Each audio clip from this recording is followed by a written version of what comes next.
Bonjour et bienvenue dans Prière Inspirée. Je suis heureux de vous retrouver pour cette journée où nous continuons de parler de finances et d'argent. Et on se pose la question aujourd'hui, comment savoir si vous aimez l'argent ? C'est une question qu'on doit se poser puisque la Bible nous a mis en garde à bien des reprises de cet amour de l'argent. Donc on doit vraiment faire attention à la façon dont on gère notre argent et le pouvoir de l'argent dans nos vies. L'apôtre Paul, il dit à un moment « Je sais vivre dans l'humiliation et je sais vivre dans l'abondance. En tout et partout, j'ai appris à être rassasié et à avoir faim, à être dans l'abondance et à être dans la disette. Il dit « Je puis tout par Christ qui me fortifie. Cependant, vous avez bien fait de prendre part à ma détresse. » On a vu cette semaine, on a commencé à développer l'état d'esprit qui devrait animer le croyant, le disciple de Jésus.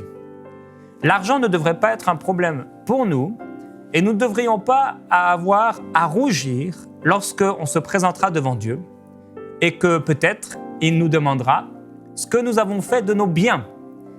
Plusieurs fois dans la parole de Dieu et dans les évangiles, Jésus a parlé de ce maître de maison qui part et qui laisse des talents. À l'un, il va laisser 1 talent, à l'autre 5 talents, 10 talents, etc. Et on sait tous qu'il y en a un parmi eux qui va aller cacher son talent, celui qui n'en a reçu qu'un, et qui va aller le cacher dans la terre. Il cache son talent dans la terre parce qu'il a peur. Il a peur de son maître, il a de mauvaises visions. Et il y en a d'autres, qu'est-ce qu'ils font ? Ils vont faire fructifier ce talent pour que ça puisse apporter au maître lorsque le maître reviendra.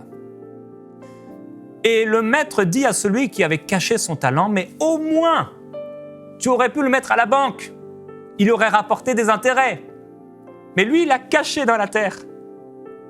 Frères et sœurs, on est en train de parler de l'attitude du disciple de Jésus par rapport à l'argent. Et si vous connaissez des gens qui ont des problèmes par rapport à l'argent, souvent on voit plus facilement les problèmes chez les autres que chez nous, eh bien encouragez-les à suivre cette émission, cette semaine de prière par rapport aux finances. On a tous de l'argent dans nos mains. On a dit que l'argent avait un pouvoir. Pour ça, c'est des dollars canadiens. L'argent a une valeur dans ce monde et les gens dans ce monde sont prêts à faire toutes choses pour de l'argent. Jésus dit que le maître de la moisson ou le maître de la maison, il part et il remet à chacun de l'argent, un talent, des biens. Tous, frères et sœurs, on a touché à de l'argent. Vraiment, si vous n'avez jamais touché à de l'argent, je voudrais vraiment que vous puissiez m'écrire un mail et je vous ferai une offrande personnelle et ça vous donnera l'occasion de toucher à de l'argent. En tous, on a touché un jour ou un autre de l'argent. Pas forcément de l'argent canadien. De l'argent dans la devise de votre pays. Sinon, ça va me coûter cher. Cet argent-là, on l'utilise tous les jours. Et avec, soit on va le cacher. La Bible dit que celui qui veut garder, qui épargne à l'excès, il ne fait que s'appauvrir.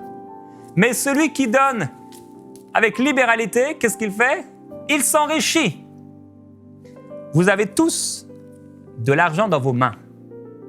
La question c'est, qu'est-ce que vous allez faire avec ? Comment savoir si vous aimez l'argent, si votre cœur est attaché à cet argent? Je peux vous donner un exercice qui me vient. Prenez de l'argent qui se trouve en ce moment dans votre portefeuille ou dans une enveloppe à la maison ou derrière votre tableau ou quelque part dans votre frigo. Je me souviens, on a hérité d'un frigo. À un moment, on n'avait pas trop d'argent. Et dans le fond de ce frigo, dans le truc de fruits et légumes, alors que je jetais ce frigo parce qu'en fait, il sentait pas bon, il sentait la cigarette, c'était horrible. Avant de le jeter, j'ai regardé quand même dans le frigo et derrière le bac à légumes, il y avait un passeport et il y avait de l'argent. La personne était morte et elle avait jamais, et se rappelait pas où elle avait caché son passeport et son argent. Elle avait dû se refaire un passeport. On peut cacher le talent dans la terre. Il ne va rien produire. Si vous voulez savoir si vous aimez l'argent, prenez l'argent qui se trouve à la maison et donnez-le à quelqu'un. Donnez votre argent à quelqu'un. Et pendant que vous donnez cet argent, ou même que vous pensez, que vous vous imaginez en train de donner cet argent à quelqu'un, qu'est-ce qui se passe dans votre cœur? Quand on est attaché à quelqu'un, quand on est attaché à quelque chose, et qu'on se détache de cette chose, ou qu'on se débarrasse de cette chose, ou que cette chose s'en va de nous, ça peut être le cas d'une personne, ça peut être le cas d'un enfant qui s'en va de la maison, dans notre cœur, c'est pour ça que la Bible va parler du cœur de l'homme en situant que c'est vraiment au niveau du cœur, du ventre, le centre de l'homme. On ressent quelque chose, comme une chaleur ou comme une prise. C'est que les personnes qui ont de la colère, de l'amertume, elles ressentent ça, c'est dans leur cœur. Et dans leur cœur, l'amertume et la colère, ça va générer toutes sortes de maladies, toutes sortes de problèmes. Si quand Dieu vous demande de donner, ça vous fait mal, ça veut dire que votre cœur est attaché à l'argent. Quelqu'un pourrait dire, oui, mais moi, ça me fait mal parce que j'ai besoin d'argent moi-même. Votre cœur est attaché à l'argent. Ce n'est pas seulement les riches qui sont attachés à l'argent, mais ça, c'est complètement faux. Les pauvres aussi peuvent être très attachés à l'argent. Comment savoir si vous aimez l'argent?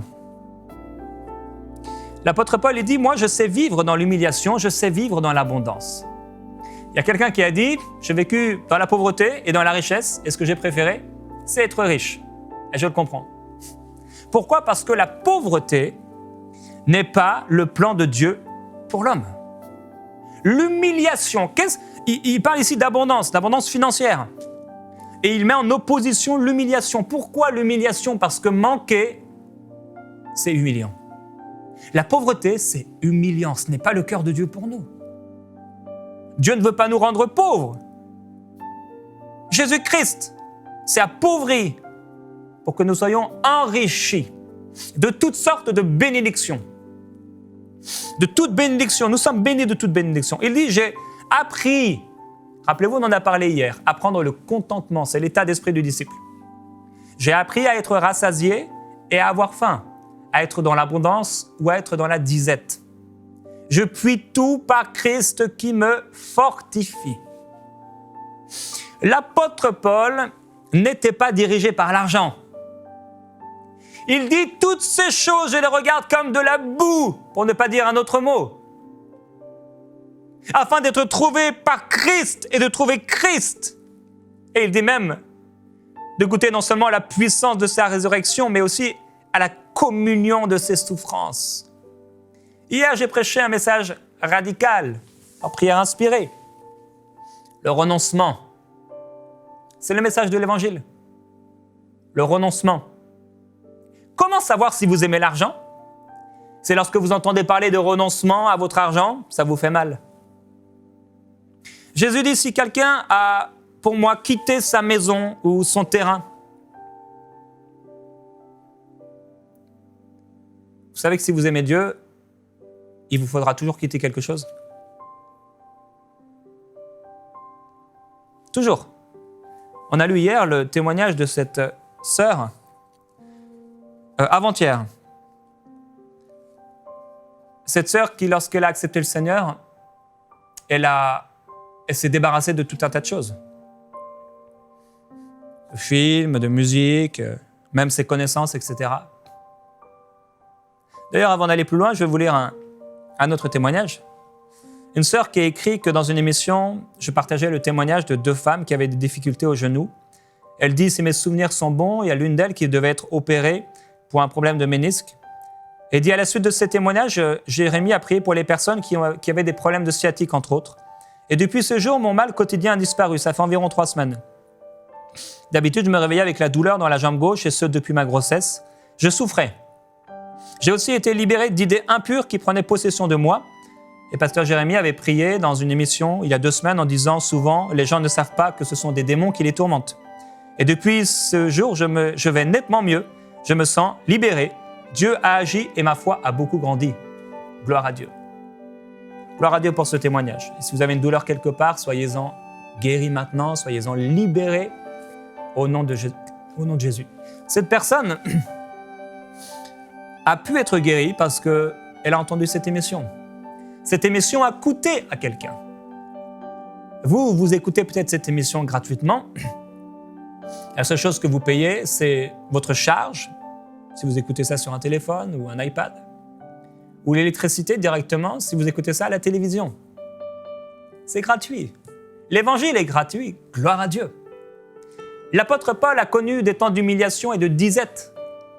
Pourquoi? Parce que personne ne soutenait son ministère. Mais que les gens soutiennent ou pas le ministère de l'apôtre Paul, il continuait. Il continuait sa course. Avec ou sans argent, il continuait à avancer. Vous voulez servir le Seigneur? Vous voulez vivre pour Dieu? Vous voulez être un disciple de Jésus-Christ? Continuez d'avancer même quand vous n'avez pas d'argent. Comment savoir si vous aimez l'argent? C'est quand Dieu vous demande de faire quelque chose et que vous commencez à réfléchir à l'argent. Dieu vous demande d'arrêter un travail pour servir dans la mission et vous pensez à l'argent. Dieu vous met à cœur quand vous entendez parler d'une œuvre, de donner à cette œuvre ou de vous investir dans cette œuvre et vous pensez à l'argent. Votre cœur est attaché à l'argent. Quand vous ressentez quelque chose, quand Dieu vous demande de faire une offrande, ça peut être aussi ce combat entre la chair et l'esprit. Le vieil homme qui essaie de revenir, qui essaie de refaire surface. Et alors, vous avez une décision à prendre, c'est ce combat entre le vieil homme et l'homme nouveau. Vous êtes une nouvelle créature.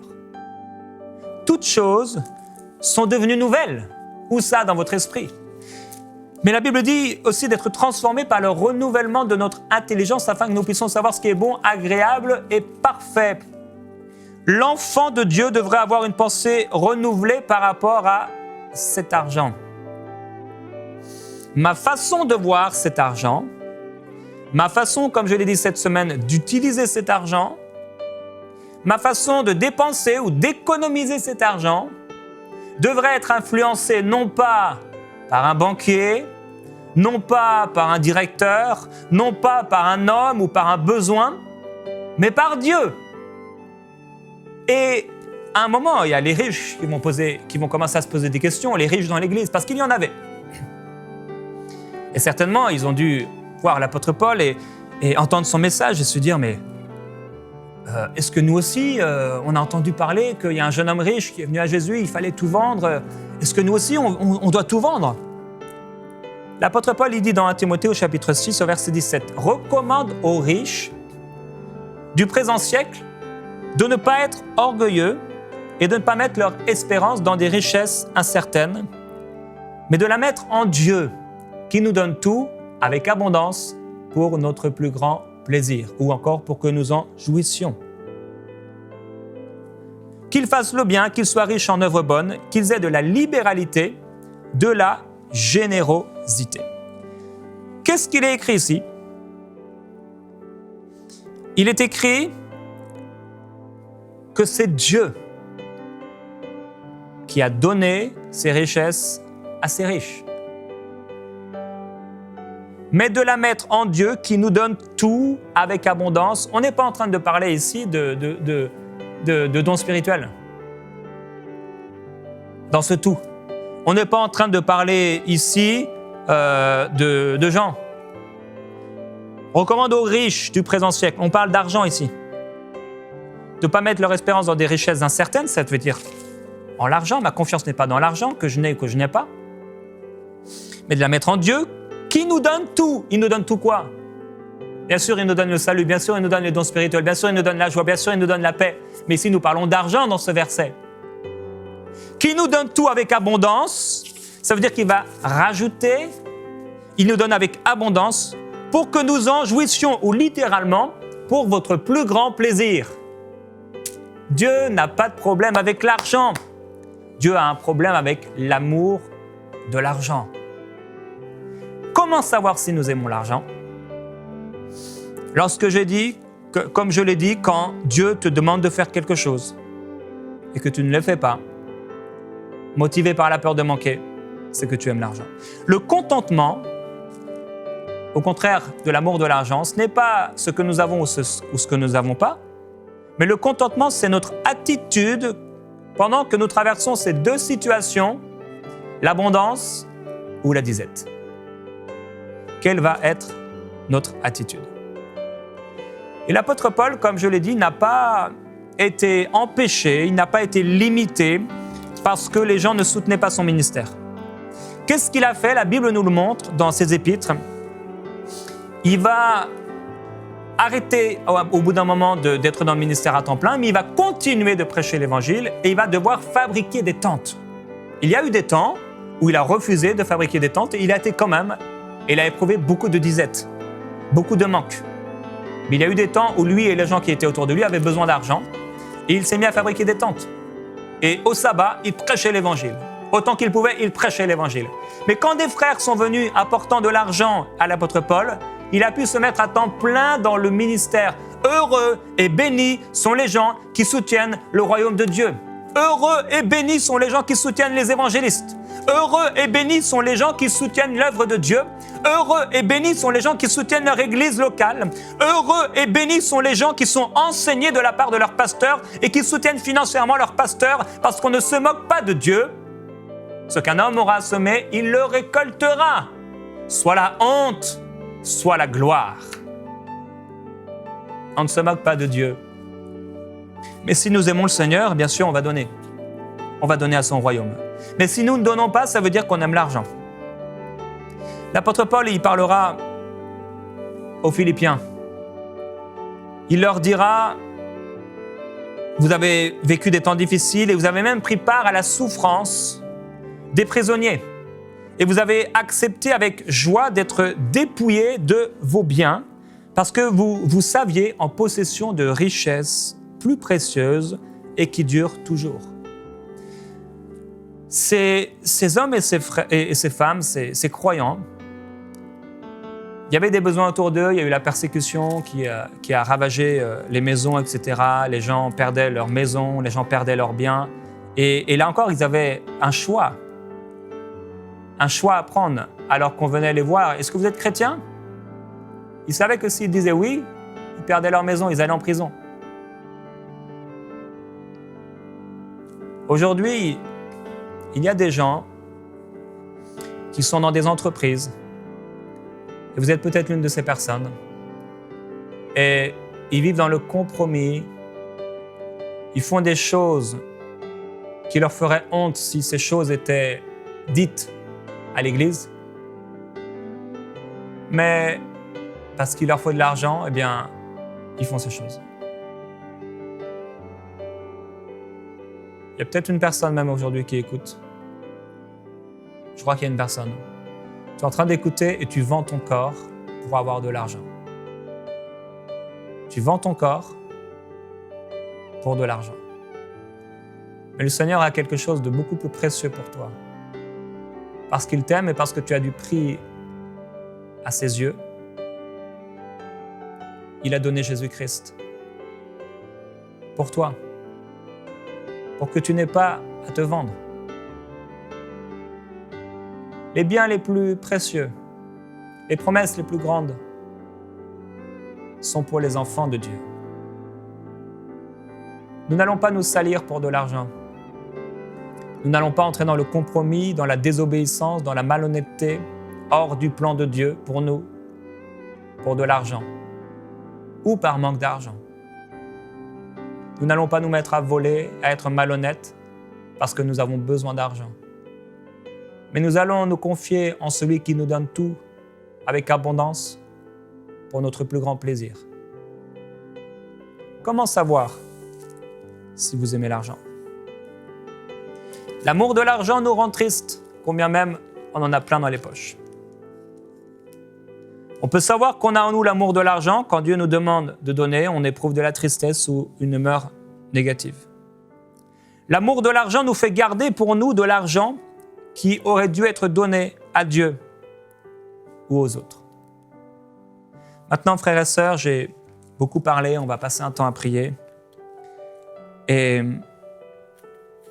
demain, on continuera à parler à propos des finances.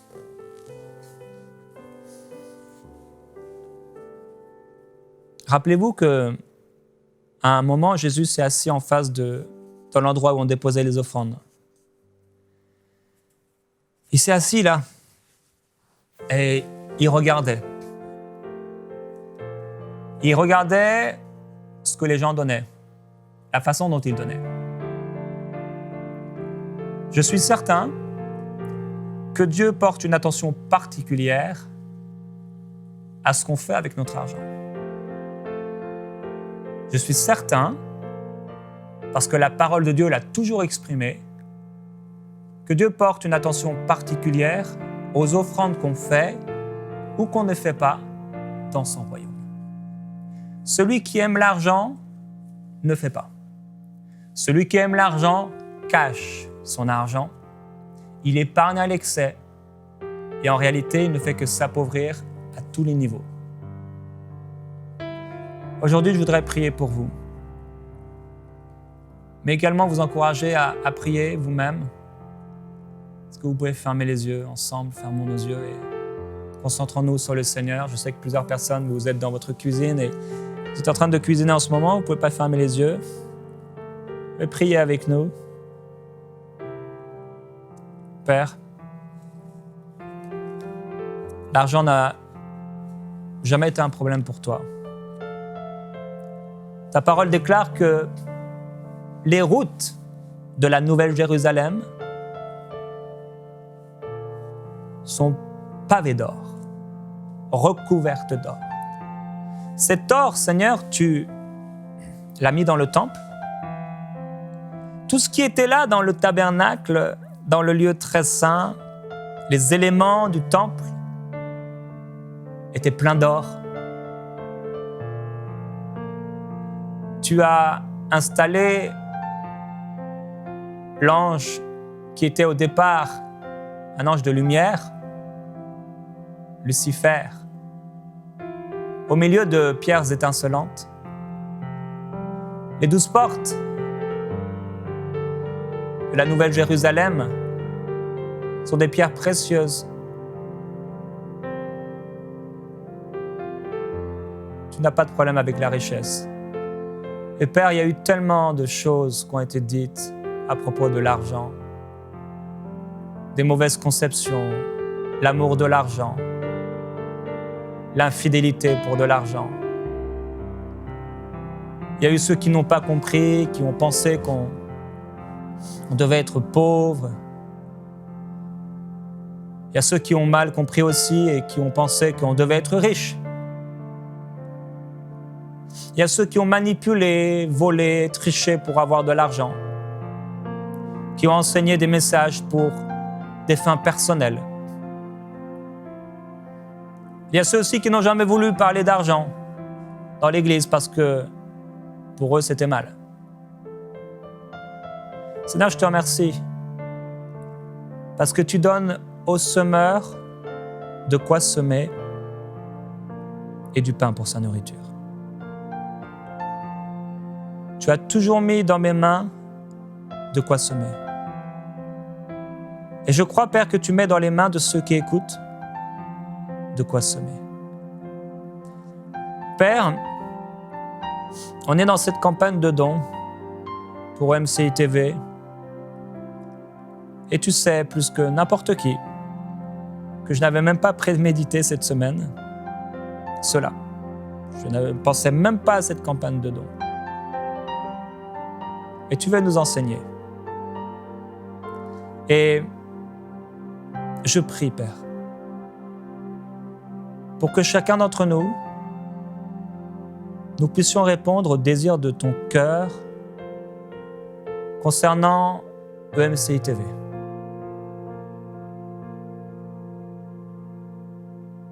Merci, parce que tu nous parles et tu mets dans nos cœurs des chemins tout tracés. Et s'il faut donner, alors, nous donnons avec joie, parce que tu aimes celui qui donne avec joie. Père, auparavant, j'étais avare, j'étais radin. Auparavant, j'aimais l'argent. Avant de te connaître, avant de revenir à toi, j'étais perdu. J'étais comme les gens dans ce monde qui sont à la recherche de l'argent. Mais tu m'as sauvé. J'étais esclave de l'argent et chacun est esclave de ce qui a triomphé de lui. Mais tu m'as complètement délivré. Et Père, je prie pour tous ceux qui ont cet amour de l'argent en eux, qui l'ont découvert aujourd'hui peut-être pour la première fois. Tu veux les libérer, tu veux les délivrer complètement et tu veux qu'ils puissent apprendre le contentement. Père, je prie pour eux, fais-leur apprendre le contentement.